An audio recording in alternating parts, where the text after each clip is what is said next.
evening. I recently had an opportunity to engage in a little exercise of personal instruction and profound humiliation, wherein I went into my closet and I pulled out about 20 years of my journals. Now, I don't know if anybody's ever kept a journal for a long time. I've kept a journal since about junior high school.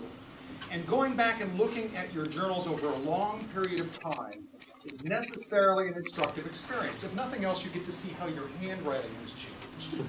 But in my case, what I noticed in this particular instance as I went back 5, 10, 15, 20 years, I looked back at my life 20 years ago and I began to notice that there were problems, challenges that I purposed that I was going to overcome, which fast forward 20 years, were still very much a part of my life yet even today. And suddenly I had this sense in my mind as though I were banging my head against the wall, earnestly hoping that I would eventually find a soft spot in the wall before the wall found a soft spot in my head. Madam Contest Chair, fellow Toastmasters, and honored guests, I want to talk to you this evening about damage control. I want to talk to you about pain with a purpose, and I want to talk to you about banging your head against the wall in the most efficient manner possible. Because I have hope in the face of frustration, despite the fact that I have these sorts of challenges. I'm guessing that you have these kinds of challenges in your life from time to time as well. I don't care what talents you feel that you have or don't have. I don't care what mentors that you may have wished you had for yourself or you do have for yourself currently. Eventually, at some point or another, you're going to necessarily enter into an exercise of profound frustration and find your own little head-banging moment. Let's see if we can talk about some of the ways in which we might be a little more efficient in that exercise. Number one, and it's something that I've just already touched on, and it's this. It's going to happen. I don't care how talented you are. To live a life as a human being is to necessarily know frustration and pain. And I was helped in my understanding of this when I read a book in the late 80s. It was actually written in 1978 by M. Scott Peck.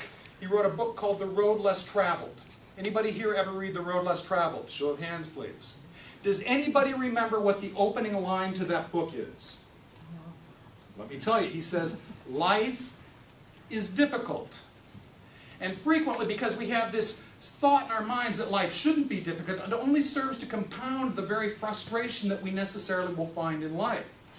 And so again, you have to come to realize, once you realize that you are in fact going to be banging your head on the wall at some point or another, it helps you to begin to make decisions about that in order to try to find a way to the other side of that wall. Number two, as you bang your head against the wall, let me suggest that from time to time you take a little pause and you begin to ask yourself, now what am I going to do this time that's going to make this exercise somehow different from everything that I've done up to this point? Because I want to tell you that there's been no other exercise in my life that has borne greater dividends than having a regular, intentional period of reflection wherein I look at my life and I look back some period of time and I ask myself, so where is this going for me right now? And I don't care if you go back 20 years or I don't care if you go back 2 hours. But if you look at your life on a regular basis and say, now this is where I was, this is what I did, this is where I'm going to get to, what am I going to do that's going to get me there? And in the case of banging your head against the wall, what am I going to do this time that's going to make it any different than what I've done up to this point?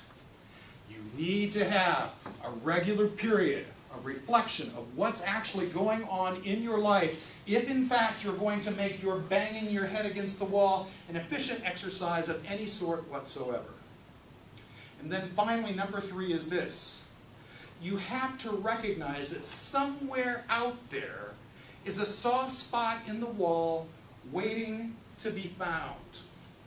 And I tell myself that the reason I know that this is true because I look at the world around me and I recognize that there are other people who have had the same challenges. And I have to ask myself, so what is it that's keeping me from joining the company of men and women who have attained the very thing that I am looking for in my own life?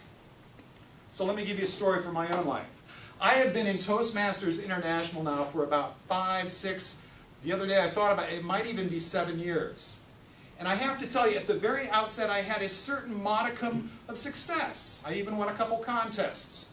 And people would give me feedback, and they would say things like this. They say, well, you have some interesting topics, and you have really interesting energy, but the problem is you start talking really fast, and after a while, nobody can ever really understand what you're saying. It's just confusing. And I got to tell you that this isn't just confined to my experience in Toastmasters either.